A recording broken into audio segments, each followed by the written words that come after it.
Good evening and welcome to Muse on the News. I'm Lisa. I'm Kel. I'm Molly. And Jana, hi.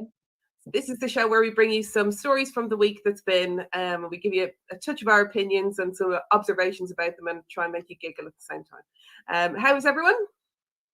We're very well, thank you. Giggling already. Jana's always giggling. I think it's some sort of diagnosis. I just feel like every time we start, I just get giggles. I don't know why. A diagnosis? What madness. That's the one. Yes. How are you, ladies? Hysteria. It's a bit early for me. Before the watershed for hysteria treatments. Oh, we're okay. We're okay. We've recovered just about from the weekend and all that snow. From My the big goodness. snore. Yeah. We had loads here. How so fantastic was that? Well, it was beautiful, Yeah. wasn't it? It's lovely. Well, Cal doesn't like it, but I love it. It was really, really, really fab.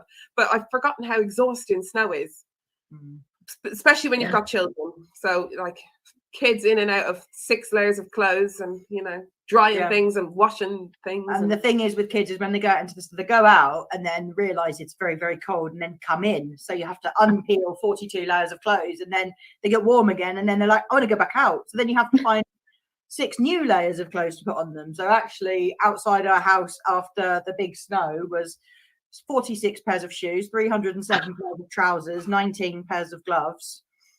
I think you should teach your teenage children how to dress and undress. They're able. They are. But when you're like dressed up like the Michelin Man, you can't actually. Oh yeah, you can't reach to the zip, right? I might try that in the evenings, but I've got a t-shirt and a jumper on. I'm dressed me. We're doing that tonight. How about you? How's your week been? Yeah, it's been really good. We love the snow as well. I'm a big fan, and obviously Jana grew up in a lot of snow, so I dragged her out for a walk. It's so beautiful and peaceful. You took some photos, didn't you? Thank you. Yeah, we took our Pride umbrella out with us, which is sort of our pride and joy, I suppose, and it showed up really nicely in the white snow. Yeah, we love that umbrella. We bought it a few years ago, maybe 2 or 3 years ago in Prague, and it's like a big part of us actually.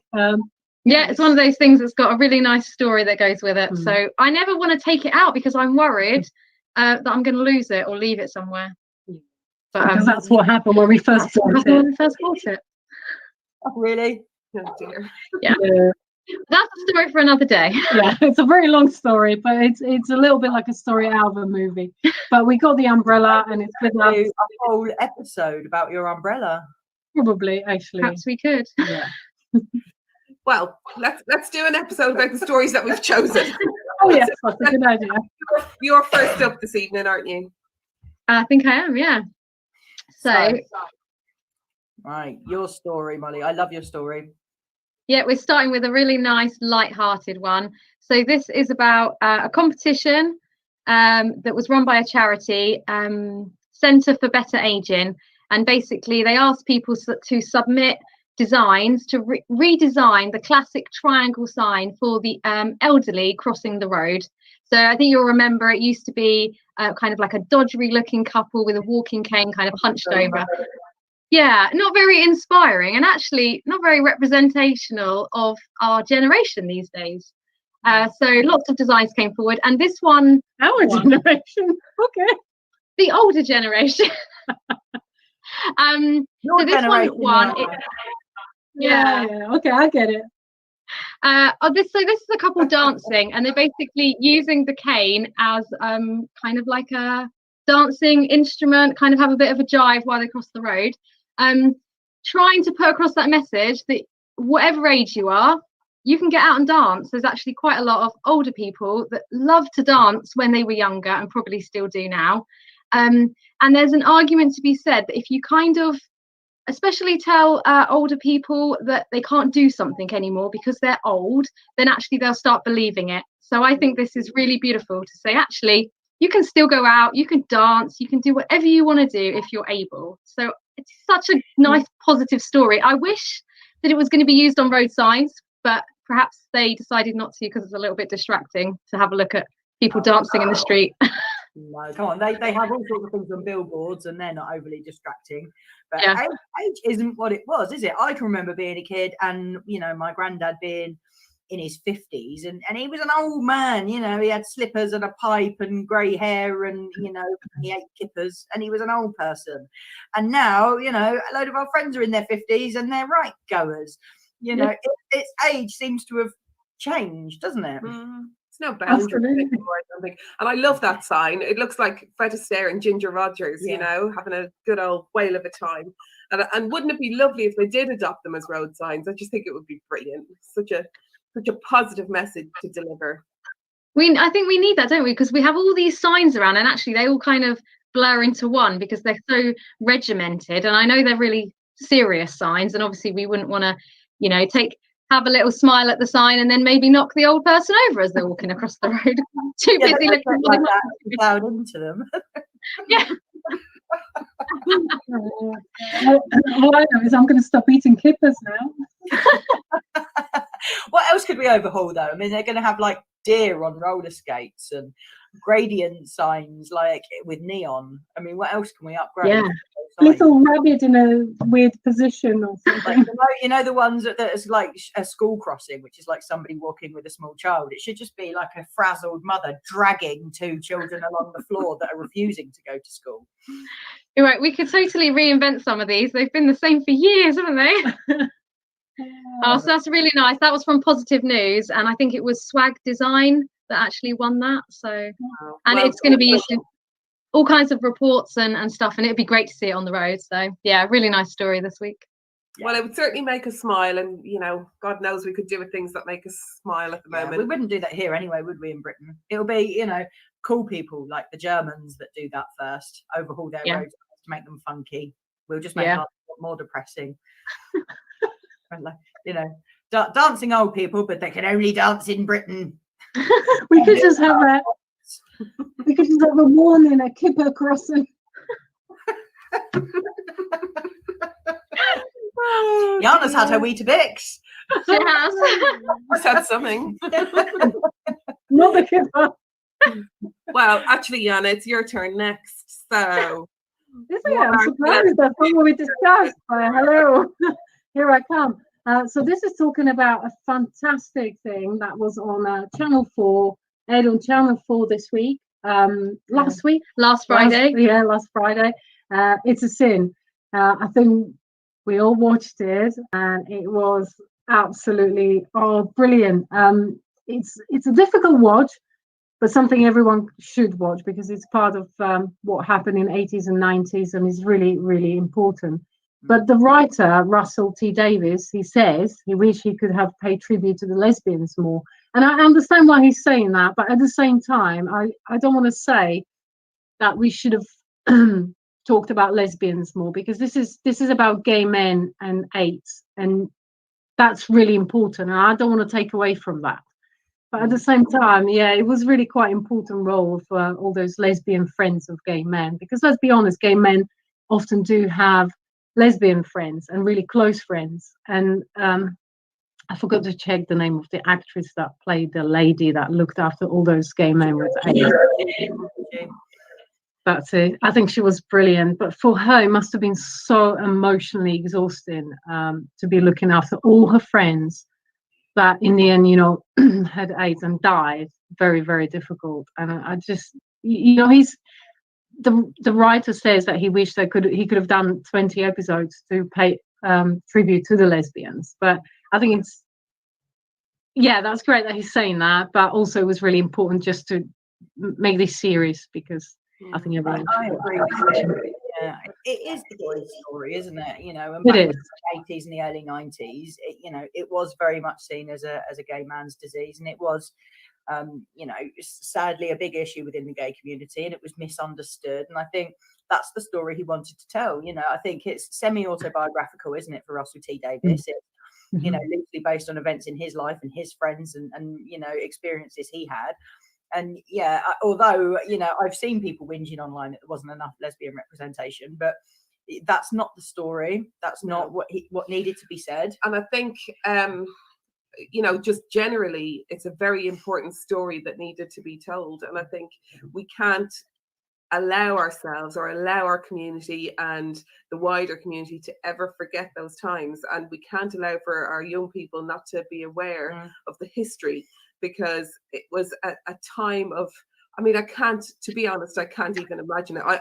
I was aware of the AIDS crisis. I was a child at the time, but I can't imagine what it would have been like to be in the community at that time, you know, and the sheer fear, I think, must have been horrendous as things were unfolding with the AIDS crisis.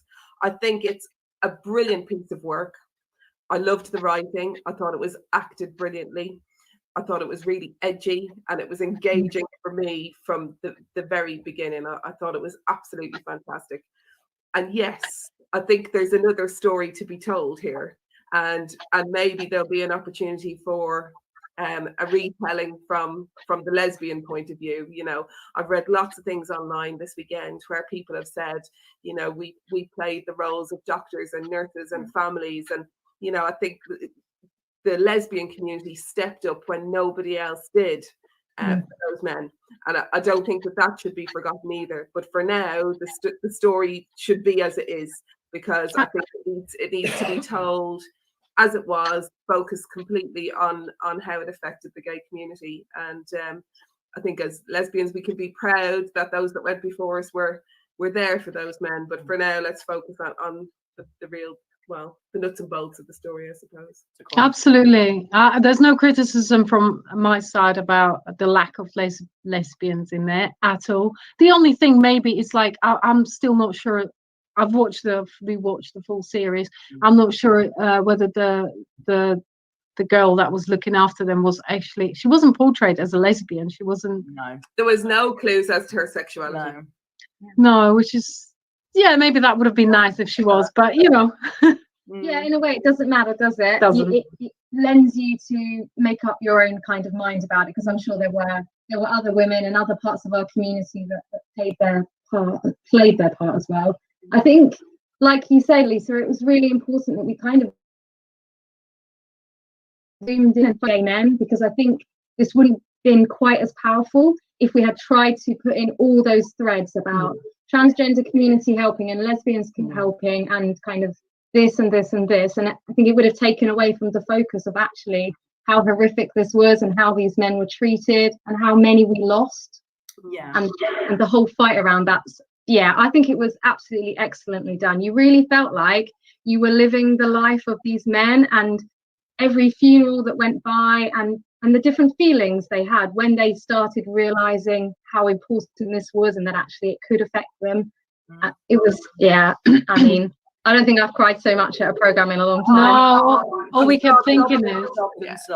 But you know, it's such a roller coaster of a watch as well, because it's not all doom and gloom. There's some really beautiful, funny moments, and I think the friendships are portrayed in such a meaningful way, you know. And I just, you know, I think obviously we don't want to give anything away because not everyone's going to want to binge it, and some people are going to want to watch it weekly. But I think overall it really benefited from being a short series. I think if it had, you know, like everyone said, you could have made 20 episodes or 2 series, 10 series from it and told those stories. But I think the short timeline kind of really highlighted the speed at which, you know, this disease was spreading its way through the community and how swift things could occur. And I think that, you know, the short story arc really highlighted that, I think, and will certainly open some eyes.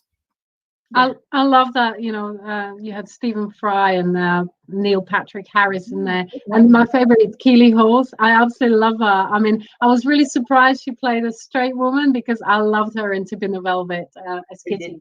Absolutely love her. Who didn't? Yeah, absolutely. But there were some amazing people in there, wasn't there? Yeah, it was a really good cast. That was Russell T Davis's little chuck that in there for the lesbians. Let's chuck Keely Hawes in there. Yeah. He only could have done better by chucking Rachel Sterling in as well there for us, couldn't he? There are minor characters. There's a couple of lesbians in there. There's a trans woman in there. Yeah, I didn't feel that it was lacking representation. I don't think it was about representation, really. I mean, they could have casted us, but you know, they didn't. What can we do about that? I'm sure, actually, if I check my junk box, I've probably got emails Russell. Missed Uh, it. Yeah. Maybe you were too busy in your kippers. Excuse me. But listen, anybody who hasn't watched it, catch up with it. It's on all four. It's amazing. Just a really, really, really good watch. Yeah. If you're interested in the history of this community. And you know what? Even if you're not, just go and give it a watch because it's incredible and it's stuff that we should be aware of. Yeah, I really hope actually people stumble across it. I hope people, from all walks of life stumble across it, think that looks interesting on More For, and give it a click and give it a watch and are educated. And Exactly. because it is a wonderful piece of writing. It is wonderfully acted. And Ollie Alexander's turn in it, he's absolutely fantastic, isn't he? I'd say. Oh, yeah. Oh, the acting. Yeah. His acting is brilliant. But I would also say if you're a gay man and you are fairly sensitive, maybe watch it with someone because it is pretty powerful. Definitely watch it with someone. Yeah, I sobbed for at least 20 minutes afterwards. I was She was like, a wreck. proper full on heaving sobs. Yeah. There you go. So without cried giving a lot. the story away, it'll make Even without that, it's just you just know, don't you, that it was just the most impossible time, and just to think about any of it just is very upsetting. But then, Yeah. actually, it's not doom and gloom, is it? And that's something. There is a line, where it says, but it was also much fun, and I think that is represented in there, and it wasn't all doom and gloom, and people didn't have a nice time. It's, And there's Exactly. stories to be told from that time, and maybe it's something that we can try and cover in some of our big interviews, because I think some of the stories around the activism of the time, protests around the AIDS crisis, but also protests around Section 28 and everything that happened there. the attitudes. There's more stories to be told. So, Russell T Davies. Oh, he's brilliant, isn't he? He's a god. Right, I'm gonna watch it again. I'm sure he's in front of his typewriter as we speak, penning something Yeah. up. Good for us. Mhm. Anyway, very good. We spoke about that for ages, but I think it's worth focusing in on that. So that's It's a Sin on all four. Give it a whirl. Yeah, definitely. Right. So you. we're going to move to my story now. So this is a story from Pink News, where basically there certainly seems to be an increase of hostility towards butch identified lesbians at the moment. The article speaks to some women who are getting abused, queuing for toilets, and people accusing them of being men, and life seems to have got pretty difficult for our butch lesbians again. It's really concerning. I don't know if this is all risen as part of the trans debate, and as a knock-on effect from people like J.K. Rowling that are so vocal against the trans community, or if people are now only just aware that we've got so many butch identified lesbians, and what is this? Where is this coming from? I really do not understand why women are being abused in women only spaces. Yeah, I mean, the only thing I can think of is, like yourself, is because of the rise in kind of the anti-trans agenda, and people like J.K. Rowling coming out, and they've got such a massive following, and actually people are then thinking, they're starting to judge a little bit more. I think actually, I mean, you've had a couple of instances, haven't you, especially when you're in your work clothes, or if you're wearing a hat with the short hair. Yeah, a lot more than couple throughout my life, actually, quite a lot. Yeah, and it's hurtful, but I think it has a lot to do with the anti-trans kind of uprising at the moment, isn't it? going on. And I think people now, those that don't like it, they're trying to look out for people that maybe are trans and they shouldn't be doing this and should be doing that.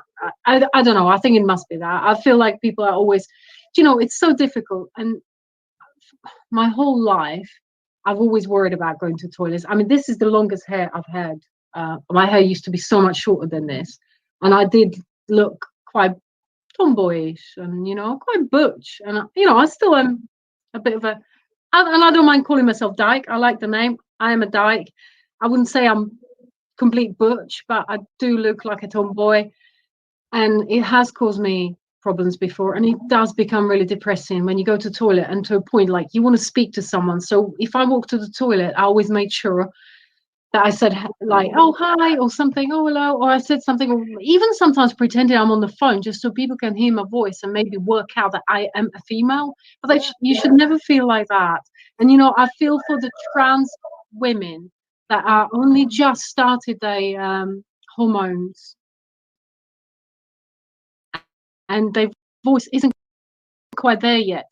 They can't even do that. Do you know what I mean? So it's such a scary thing for me. So I can't imagine. Yeah, as you know, sort of an identifying lesbian as well, not even somebody maybe that's non-binary as well, and they having to choose a toilet. But also at the end of the day, I feel like when you go into toilet, you just go into toilet, and it shouldn't even matter who you are, what you are. So many, you know, shared toilets now, don't we? And it really doesn't matter what the sign on the door says. And very much like yourself, you know, most of my life I had short hair, and I grew my hair out because I was always being called a bloke and being misgendered, and you know, it did make me feel uncomfortable. I mean, I don't necessarily identify as butch, but I'm quite androgynous. You know, I walk like John Wayne and I dress like a teenage boy, and when my hair is short, it is easy to, you know, to misgender me. And it's, yeah, I always had grief. I had grief at school, and I had grief going into toilets, and you know, back in the 90s and early noughties, it was a huge issue for me. So you know, that's the reason I now have, you know, this stupid hair stuck to the back of my head is because of those issues, because of the discomfort that I felt as a result of, you know, what these women are now going through today. But times have changed, and this shouldn't still be going on. It shouldn't. I shouldn't feel like I need to walk into the toilet and undo my jacket just for people to see that I actually have got bumps on you know, on the front. So I have chest. I'm a woman. It shouldn't be like that. You shouldn't. Nobody should be made to feel like that. And I do. Yeah. Well, it's nobody's right, is it, to actually decide whether they think you should be using that toilet or not? No. And I think, you know, if cis women are feeling this, you know, I think it's just indicative of how awful it is for the trans community, you know. And what I wouldn't want to do is use this story to take anything away from the battle that the trans community have, because they've got a major battle on their hands, and it's a battle that we're fighting with them for sure. But I think it's perhaps notable as an extension to that struggle, you know, and it's an interesting twist in this that it's now extending to cis women as well, who just happen to be a little bit butch or androgynous. Passing judgment on people you don't know. You know, I've seen those toilet signs that I've seen a few of them on Facebook and on the interweb and everything that says, you know, we don't care if you're a man, a woman, a dinosaur, or a piece of cheese, just wash your hands. And you know, it really, you know, it's light-hearted, but it's getting a strong message across. It says that we don't actually care. You know, this is, you know, you're not actually here to be staring down each other's trousers. Just go for your wee and get out. Yeah, you know, isn't that what we're going to do? Story, right? My friend Lorna, I've known Lorna since I was about 14. You know, really good friends, and she's a friend of mine from Ireland. And anytime we were out, if we needed to do a loo trip, she would just walk straight into the men's. She didn't care. I'd be standing queuing in the women's for about half an hour. She'd be in and out in 2 minutes. She didn't give a damn, because to her, a loo was a loo. And that was, yeah, there you go. That was 25 years ago. So, you know, I mean, why have we not made any progress? She was so right. She was so right back then. I love when I find unisex loo. I love that. I just think I wish it was everywhere, because it would just alleviate all of these problems for everybody, you know. I mean, sometimes we have to do really personal things in the toilet, no matter who we are. And actually, the cubicles, I think, are fantastic. You can go in, you know, you've got your hand basin in there and everything, do whatever you need to do. Yeah. And then you leave, don't you? Yeah. Well, yeah, I mean, I'm sure it's happened to people before when, like myself, would get into toilet feeling like a little bit nervous about it. Like, I don't want to be, you know, I don't want people thinking I'm a man in the wrong toilet and all this, and you quickly do your pee, and then you're like, oh, do you wash your hands, or do you just run out quickly? Do you know what I mean? How many people have not washed their hands because they were too scared to have that contact with people by the sink washing their hands, so they just run out quickly? I mean, I think instead at, particularly, if you're in a, a straight pub on a Friday night or something, and it's, all the ladies dressed up to the nines in their, glittery dresses and their high shoes and stuff. I still feel that I'm being looked at because I'm in my jeans and my boots, You've just, I suppose you do get used to it, don't you? And I'm sure a lot of the ladies in this article are used to it. However, it's now, progressed into being, physical and verbal abuse. And it's one thing being stared at because you don't quite look like everyone else there. It's another thing entirely being, abused because of the way you choose to dress and the way you choose to identify. It's exactly. It's horrific. But anyway, such is the world we live in currently, and that's why we all do what we do, isn't it? Yeah, definitely. We just got to keep on raising that visibility, and like you say, we're standing alongside our trans women, and we will fight together, because actually their fight is our fight. And you can see how blurred that line is permanently, just when you think that we're actually getting closer and it's someone else's kind of issues coming up, it just comes straight back again. So you can never let off. No. We are one. Well said.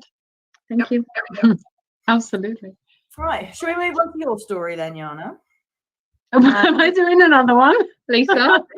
Yes, you have. My babe, I'm so sorry. Oh God, I'm a terrible person. Awful. This is actually probably our loveliest story of the day, isn't it? Yeah. Yeah. So last week we spoke to you. It didn't go through. Didn't go through. Let's try again, shall we? We spoke a lot about the inauguration because we broadcast on the day that Joe Biden was being inaugurated, and we were all quite excited about it. And really, I suppose we're all really hopeful that the change in American politics will bring about change across the globe, which it has done on so many occasions previously. But I think for me, one of the highlights of the inauguration was Amanda Gorman's poem. I think it was incredible.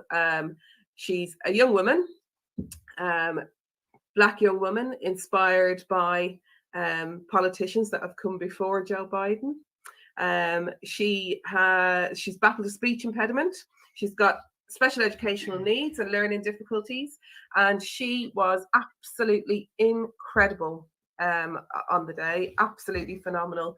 She is obviously a spoken word artist, and she was just fantastic. What did you think? It was jaw-droppingly brilliant, and it was something really special, wasn't it? And I think it almost set the mood for what the next 4 years is going to be like, and how representative of the community this presidency is going to be, with the likes of Biden and Harris.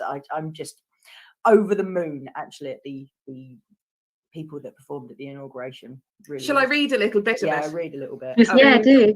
I just think it's a poem of such hope, and there's so much. I felt so much joy rising in me as I listened to her. She was just incredible. So she said, part of what she said was, "We are striving to forge a union with purpose, to compose a country committed to all cultures, colours, characters and conditions of man. And so we lift our gazes not to what stands between us, but what stands before us. We close the divide because we know to put our future first, we must put our differences aside. We lay down our arms so we can reach out our arms to one another. We seek harm to none and harmony for all. Let the globe, if nothing else, say this is true, that even as we grieved, we grew, that even as we hurt, we hoped, that even as we tired, we tried, that we'll forever be tied together victorious, not because we will never again know defeat, but because we will never again sow division." It gives me goosebumps. Yeah. My face is tingly. Definitely got goosebumps. I mean, she didn't, isn't it? She just managed, she wrote that poem, and she was writing part of it on the day that all the problems happened at the Capitol, which we also spoke about. And to be able to pull this off in such a climate of, I don't know, despondency, I suppose is a good word. She just managed to encapsulate a real message of hope so brilliantly. It was full of hope, and it was full of positivity, and it was and I really do, like I said, I hope it's representative of the kind of leadership is now going to be provided by the team at the top in the US. I think it's beautiful, beautiful words from a beautiful young woman. And he's got off to a good start, hasn't he, Joe Biden? He's signed, I don't know how many executive orders, many, to overturn some of the things that administration. I almost don't want to even mention the name of the previous president because it feels like it's yesterday's news. We don't need to give him any more airtime. And the door is closed, which is wonderful. But I suppose for our community, it's worth noting that, as he had promised, he did overturn the ruling regarding trans people being in the US Army, which is fantastic. And they can be themselves. They don't need to hide anymore. They can just be. And follow their army careers as they had hoped to do, without disruption, without any without fear of prejudice. And I hope it's the first of many things that will happen, and I feel it will be. And I think it's extraordinary, given that he's a man of such strong, at times very traditional faith. I mean, he took his oath of allegiance by using his family Bible, which was 127 years old. Catholic, isn't he? He's a very, very religious Catholic man.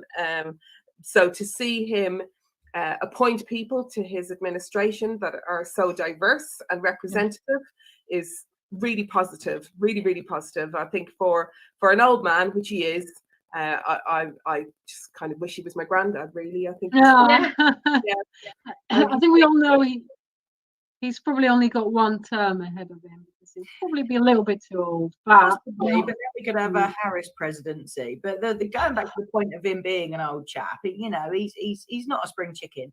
But if a gentleman of that age, he's a strict Irish Catholic background, if he can have such progressive views, then really the rest of the world doesn't have the excuse, do they? Exactly. They were raised a certain way, or their religion, believes a certain thing. There's no excuse. Do you know, and from the last week, from watching the inauguration, I was out in the afternoon and I got home and Jana was like, come, I've paused the TV, you need to watch this, it's amazing. And I'm like, she's sitting there with her coat on. She hasn't even taken it off. She's just so excited to watch the coverage. And, I just feel like the last 7-8 days has just been so much positive news and so many stories coming out of the US about all kinds of things. But it just feels like that negative vibe that just seemed to taint everything has just kind of melted away. And I really hope that it continues. And I think it will. And I think everything that Amanda said in her poetry, I feel that that's true. I feel like there's such a vibe of positivity, even just the people that were singing, the people that came forward to speak. There was just say it. You enjoyed watching J-Lo. J-Lo was there. I mean,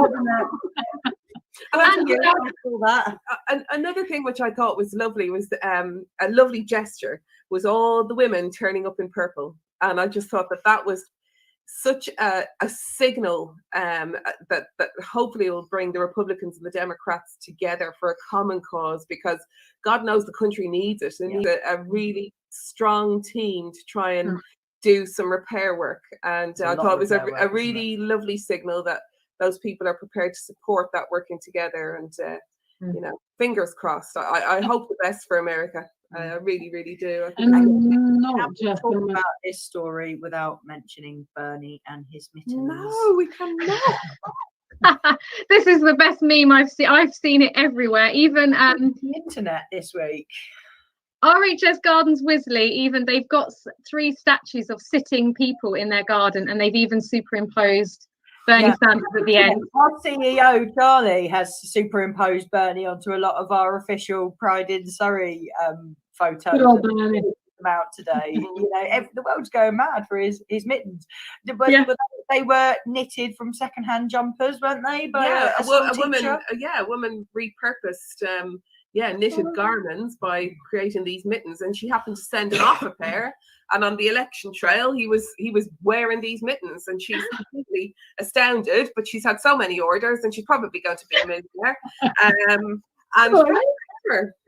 But good old Bernie, I'm a fan of his as well. Yeah, I think a lot of people. I read an article of people saying, he sat there in his repurposed cardigans on his hands, and he's wearing same coat for 200 years, and he's wearing, one of the crappy, cheap face masks that most of the population are using, and he's a real man of the people. You know, there's no airs and graces and no, you know, $2,000 suit for him. He was just a real bloke.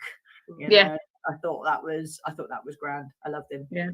And another story just to make you smile. So it just lifts your spirits, doesn't it, when things have been pretty tough?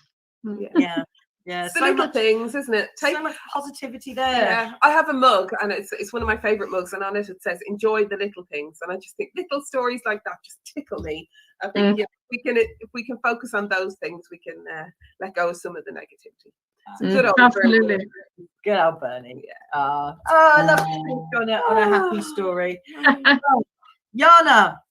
Dun dun dun. Dun dun dun. Word of the week. Word of the week. It's Popple.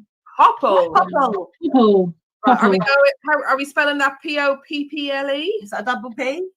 Yeah, double P. Popple, and it means rolling or rippling of water. Love it.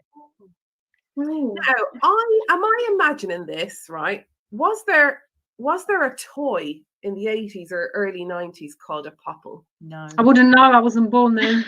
Googling it now. I am. What do you think? Do you think it was one of them cups that you? No, I'll tell you what it was. It was a teddy bear that folded in on itself, so it just looked like a soft ball. Yes. And they popped out. Yes. I'm right. Might be. Right. She's just gonna have a quick Google, but tell us again about Popple. Would you want to know about Popple? Would you want to know about Popple? It is a rolling or rippling of water. Should we try and get it on screen? No, all right, hold on. Shall I find it for you? Yeah, go on, you do it. Right. You'll be quicker. That sounds nice. Right. Anything with water moving. I wish I had gone with fartle. I forgot what that was. It was fartlek. While I find the Popple. Do you know what fartlek meant? No, I forgot. No. Okay. We'll stick with Popple. I can't even remember the word from last week. What was that? Oh, don't send me back to last week. Yeah, no, I hope people are taking notes though. These are Popples. I've never seen these. Oh, that blue one popping out of its. I feel like I missed out. Aren't they so cute? Those are brilliant. I don't know what that just popped into my head. Oh, very, very well done, Lisa. And to all those that are watching, Popple is either a fluffy toy or it is a ripple of water. So you choose what you want it to be. So can you like have a poppling stream? Probably. Water that's just about to hit the boil. Does that popple? Oh, yes. That's going to be my new thing. You need to do that on the go. So you need to say, you want to pop it in when the water's poppling. It says we could hear the sound of the water poppling, splashing, trickling. That's beautiful. I want to hear poppling in your next cook along. Poppling. Oh, that's a challenge. So it's going to be an equal challenge. What are we cooking? Don't know. Oh, not sure yet. It needs to be something that needs boiling now. Okay, I'll have a think. Something that needs, we can boil something. So we can popple some water in a pan. Boil the heck out of anything. It's either that or we call each other a popple. Okay, popple. Okay, all right, popple. Okay, Molly, talk to us. Yes, so guys, if you are struggling, you seriously are not alone. We are here for you 365 days a year. And you can text TALK in capitals, TALK, to 88440, and someone from the Pride team will be there to answer your message. That was lovely. That was very professionally done. Jana, talk to us. If any of you are experiencing domestic violence, please use our number, which is 07860098551. Send a text, just saying, mentioning Sam. It could just say something like, Sam, I need shoes size 7, or Sam, can I borrow a book? Anything, just mention Sam and we'll know what you're talking about and we will be there to help you. Very well done, ladies. Lovely public service announcements there. Thank you. Oh, it was a pleasure as always. Absolutely. You two are wonderful popples. Oh, you're not so about yourself, Popple.